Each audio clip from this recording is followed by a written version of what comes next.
আসসালামু আলাইকুম, welcome back to my channel. আবারও ফিরে আসলাম নতুন আরেকটি রেসিপি নিয়ে। আজকে তৈরি করে দেখাবো তেলে ভাজা পিঠা বা পোয়া পিঠা। অনেকেরই অভিযোগ থাকে এই পিঠাটা নরম কিংবা ফুলকো হয় না। তো আজকের রেসিপিটা ফলো করলে আশা করি অবশ্যই আপনাদের এই সমস্যাগুলো সলভ হবে। আর নতুন নতুন রেসিপি পেতে অবশ্যই চ্যানেলটাকে সাবস্ক্রাইব করে পাশে থাকবেন। আর এবার আমি পিঠা তৈরি করার জন্য নিচ্ছি শুকনো চালের গুঁড়া। এই চালের গুঁড়াটা আমি ডিপ ফ্রিজে রেখেছিলাম, আর সেখান থেকে বের করে আমি 2 কাপ চালের গুঁড়া নিয়ে নিচ্ছি। আর দিয়ে দিব 1 কাপ ময়দা।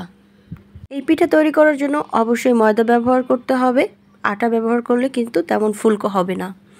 আর এবার আমি দিয়ে দিচ্ছি স্বাদমতো লবণ। এখানে আমি হাফ চামচের থেকে একটু কম লবণ দিয়েছি। আর এবার আমি দিয়ে দিচ্ছি জিরা। এখানে আমি আস্ত জিরা ইউজ করছি। এই জিরাটা ইউজ করলে পিঠা থেকে সুন্দর একটা ফ্লেভার আসে। এবার আমি দিচ্ছি 1 কাপের মতো চিনি। কেউ যদি চিনির পরিমাণ কম দিতে চাও সেই ক্ষেত্রে 1/3 কাপ দিলেও হবে। এবার আমি সম্পূর্ণ শুকনো উপকরণগুলো খুব ভালো করে মিক্সড করে নিচ্ছি, এতে করে ভিতরে কোনো দানা পেকে থাকবে না।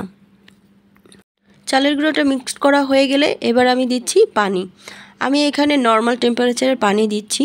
আর পানিটা আমি একবারে দিব না, বারবার অল্প অল্প করে পানি দিয়ে আবার মিক্সড করে আবার পানি দিয়ে মিক্সড করব।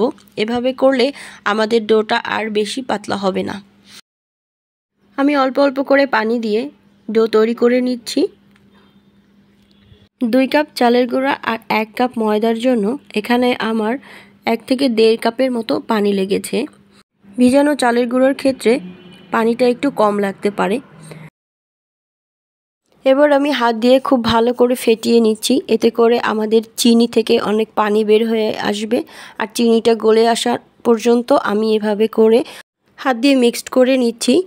এবার চিনিটা গলে আসলে আমি এখানে অল্প একটু পানি মিক্সড করে পানিটা ডোয়ের সাথে আবার ভালো করে আমি একটু মিক্সড করে দিচ্ছি। এবার মিক্সড করা হয়ে গেলে এখানে আমি দিচ্ছি 1/3 কাপ পরিমাণ নারকেল কুড়ানো। নারকেল কুড়ানোটা দিলে পিঠাটা খেতে অনেক বেশি মজার হয়। তোমরা চাইলে এটা স্কিপও করতে পারো। আমার এই নারকেলটা ডিপ ফ্রিজে ছিল, তাই চাকা বেঁধে আছে, এজন্য আমি খুব ভালো করে হাত দিয়ে মিক্সড করে নিচ্ছি। নারকেল দেওয়ার পরে আমরা ডোটা খুব একটা মিক্সড করব না, কারণ নারকেল থেকে তাহলে তেল ছেড়ে দিবে।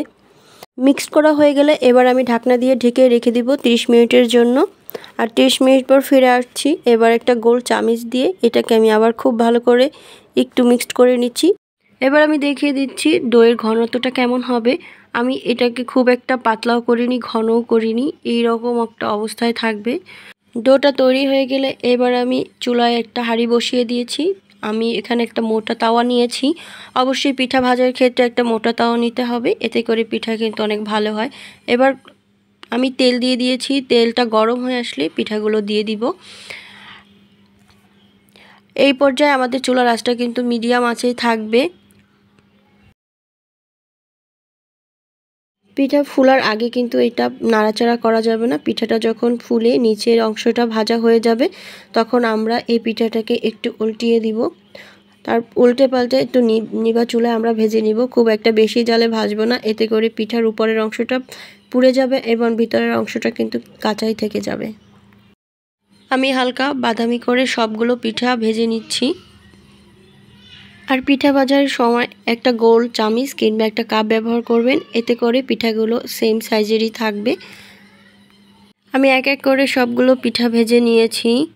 এবার দেখিয়ে দিচ্ছি যে আমার পিঠাগুলো কতটা নরম এবং ফুলকো হয়েছে। আর আমার পিঠার ভিতরে কিন্তু অসংখ্য লেয়ার তৈরি হয়েছে। আর এই পিঠাটা কিন্তু তৈরি করে 4 থেকে 5 দিন আমরা বাইরে রেখে দিতে পারবো। আর এরকম সফট এবং নরম থাকবে। আমি চেষ্টা করেছি খুব সহজভাবে রেসিপিটি শেয়ার করার। আশা করি ভালো লাগবে। আর ভালো লাগলে লাইক এবং সাবস্ক্রাইব করে আমার পাশেই থাকবেন।